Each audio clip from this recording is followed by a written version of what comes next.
تيجي من سوقي أجايب أمة سالب ولا نمون كالسوشيال ميديا كنا بربي وانت سالب جماني فيلاتين نكوبر بكهم دقا نما قبور دا أرجع مال تو أرجع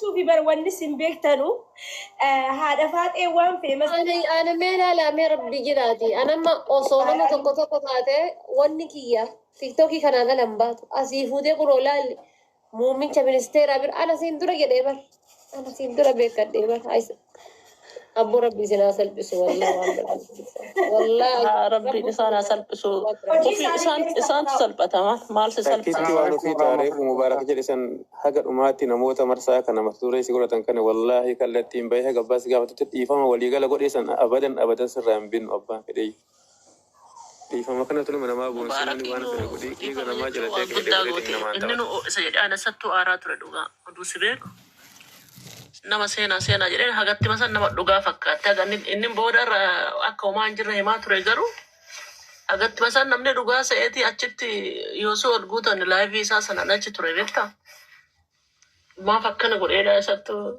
dhugaa viidiyoo sarara fujeroo poostii godhuuf inni baafadhe. Waan nufi akkam salaamu alaikum.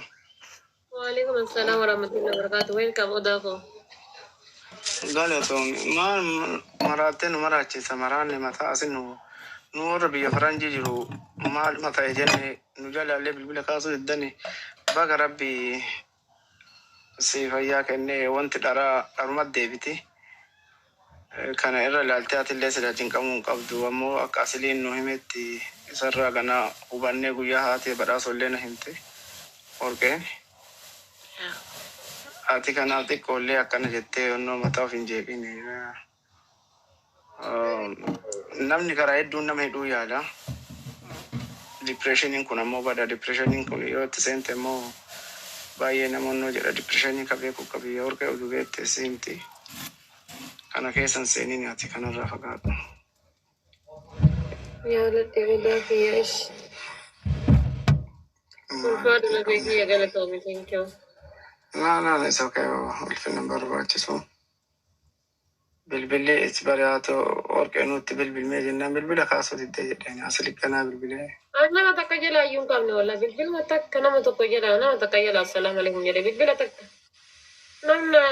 Namni silkii eenyuun jala nama tokko jalaa silkii hin qabne walla. Reediinuu mananna dhufee. Waanu assalaamu alaikum.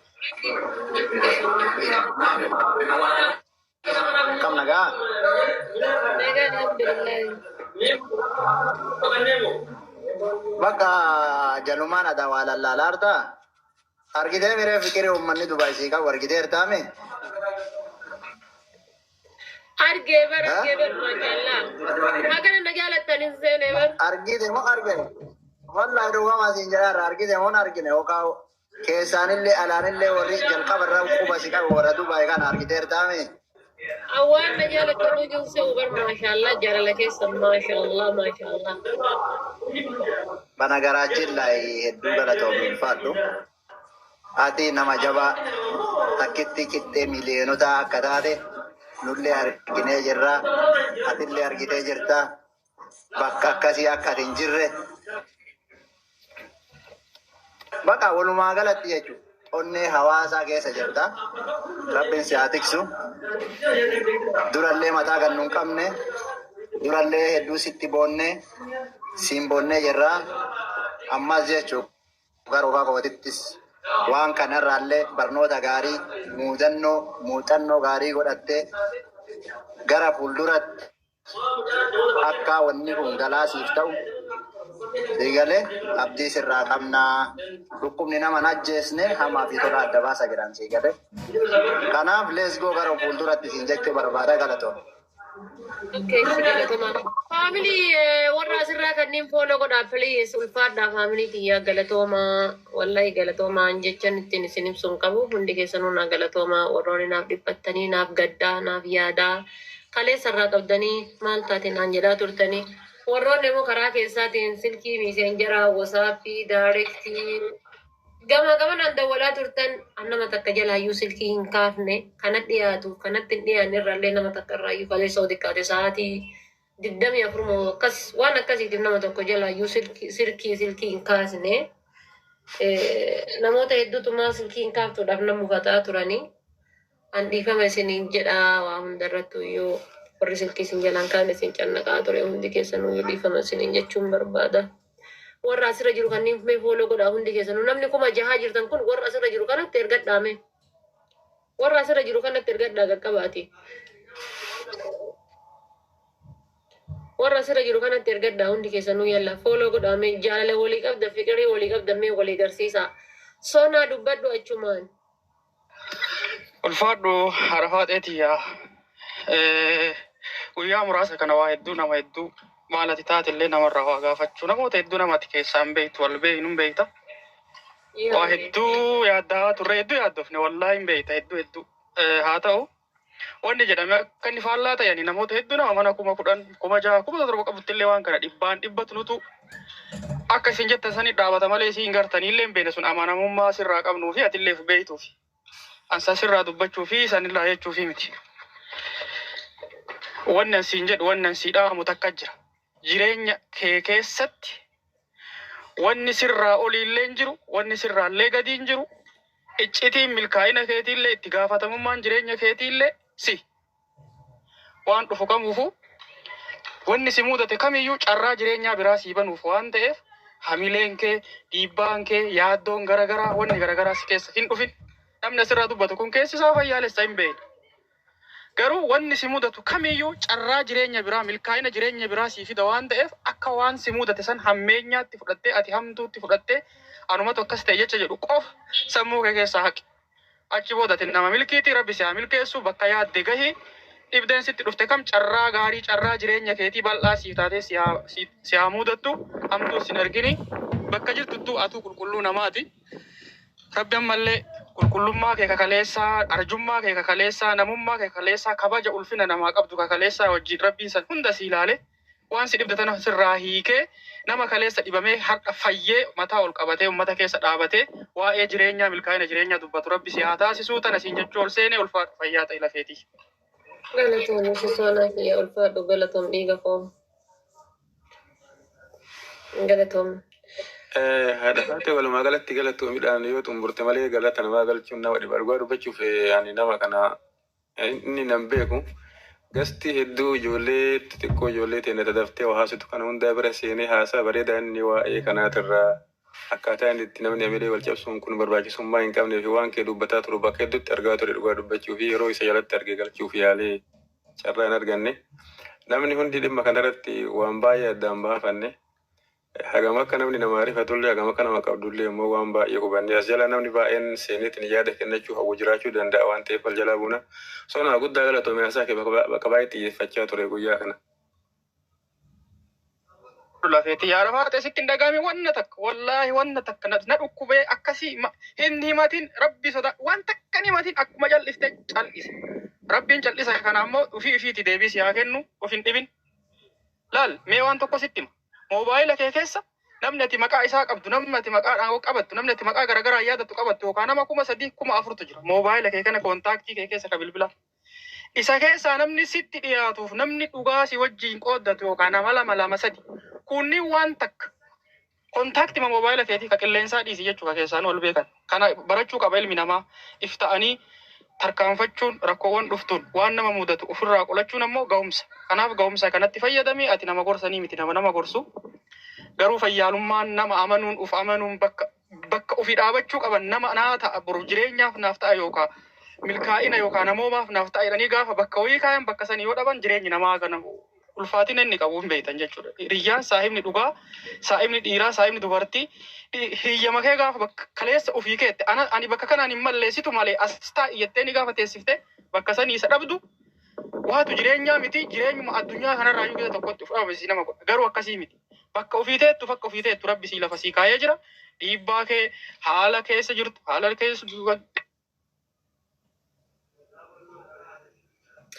Eenyu ofii bu'e moo eenyu buuse? Araba Allah nama hin darbinaa. Moo ofii bu'e soonaa ofii buute moo nama si darbe? Soonaan ofii bu'e moo eenyu buuse? Nyaadhu waa dhugi haadha faatee ka'e. Nyaadhee bari nyaadhee. En bute sona nama si buse la kusto ko barre faddo mo vi bute. So to batu boy bar.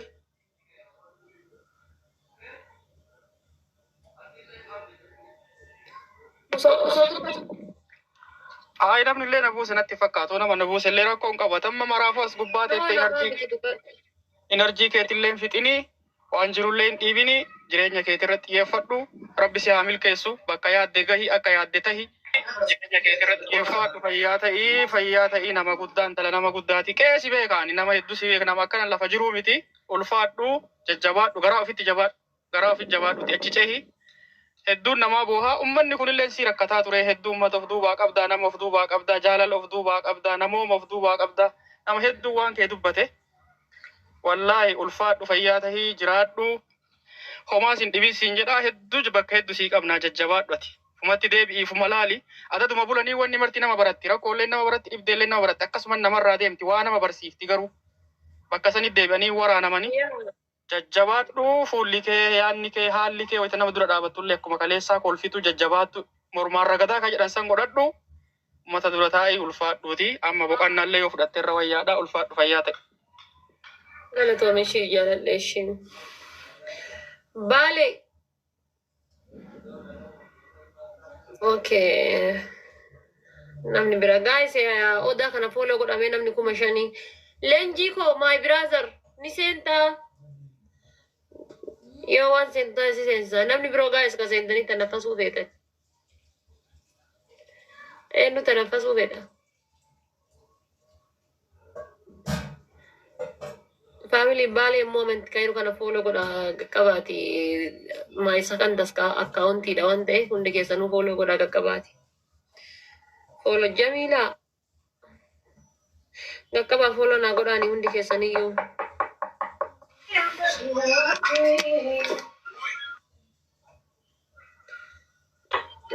السلام عليكم ورحمة الله وبركاته. وعليكم السلام ورحمة الله وبركاته. جميلة. أنا أعرف جميلة لبو. رفتي؟ أنتي نبغى تستعملي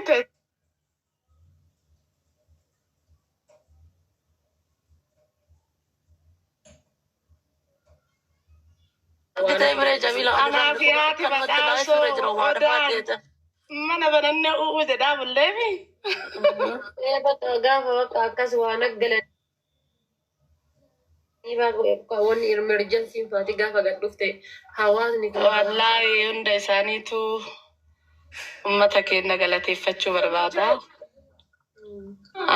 Dhafaateetiyyaa wallaahi dhukkubni naman ajjeesne hammeenyaa fi nama jaalatuuf kaan addaan baasa.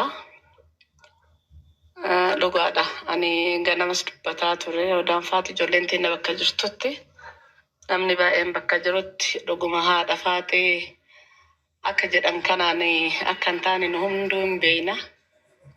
Even keessumaan wayita walii bilbillu akkaataa itti walitti haasoitu akkaataa sirna itti haasoitu qabda. Haati faatee ta keessaatii fi ta alaa tokkoo miti nu hin beeknedha. Hagasii booyi nu ragaa bahaa turre dhuguma. Wanti tokko namatti dhagahama waan hin taane yoo namatti maxxansan yeroo tokko kijibnillee yoo baay'isan dhugaa fakkeessuuf deeman jira namni si beekuu fi uummanni Oromoo kasi jaalatu baay'eedha. Warroota asirra jiran Osmee fa'as keessattuu Fatii fa'a wallaahi eenyumaayyuu jechuu hin danda'u.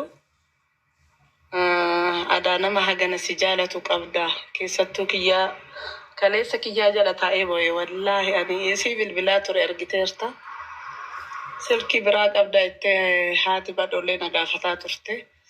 Silkiin tokkoon hojjetu ka hojjetuun kaastu jedhaanii ture. Kanaaf lubbuuti wanti xiqqoon akkasiin boochisne hin beekna.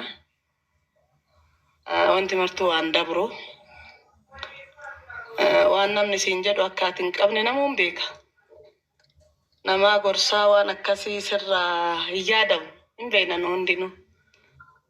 Garuu akkuma jedhan sanillee dhuguma haadha faatee wannuma nama afoo dhaabattee ganzama isillee yoo namni nyaate biyyattis alattis nama qabda ati.